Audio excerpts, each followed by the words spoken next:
People use the words rug and carpet interchangeably, but they're not the same thing. A rug covers just part of the floor. A carpet goes wall to wall. Today, most carpets on the market are made of synthetic materials. The first step is to make the carpet yarn.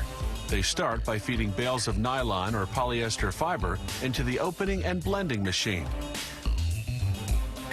The carding machine then untangles the individual fibers, lining them up in neat rows, then gathering them into wider bands.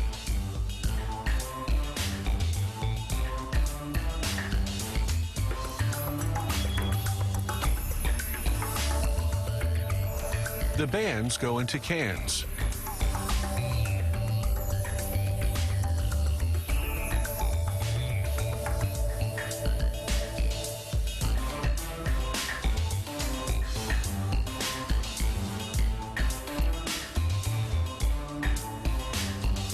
From the cans, they go into a machine called a drawing frame, which draws out 5 threads to make one rough, loose thread.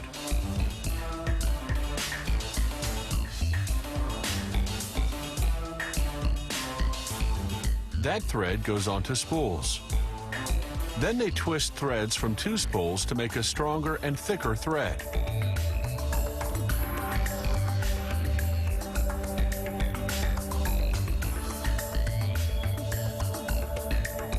Next, they twist 2 of those threads together to form a 2-ply yarn.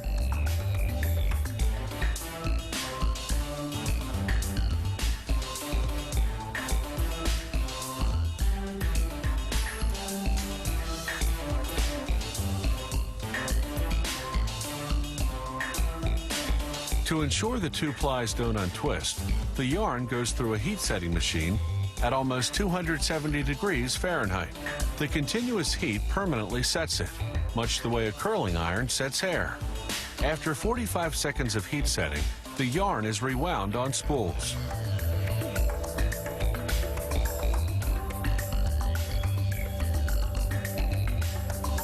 Those spools then go to the tufting department, where the carpet making begins. A standard 144-inch wide carpet is made from 1,440 spools of yarn. Each spool feeds into a plastic tube, which feeds into the tufting machine, where the 1,440 lines of yarn feed 1,440 tufting needles.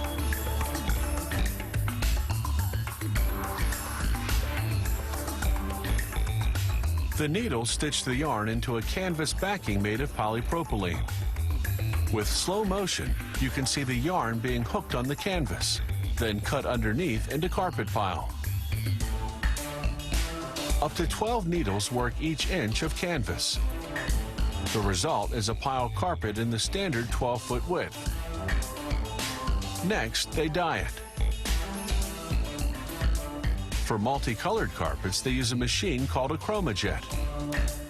It works much the way a computer inkjet printer does, forcing streams of dye in different colors into the carpet fibers. The more complicated and colorful the design, the more often the machine passes over the carpet. For solid color dyeing, there's a mixer in each dye reservoir to keep the color even. They soak the carpet for 4 hours in a hot bath of dye and water heated to 212 degrees Fahrenheit. Another method uses heat and air pressure in an autoclave.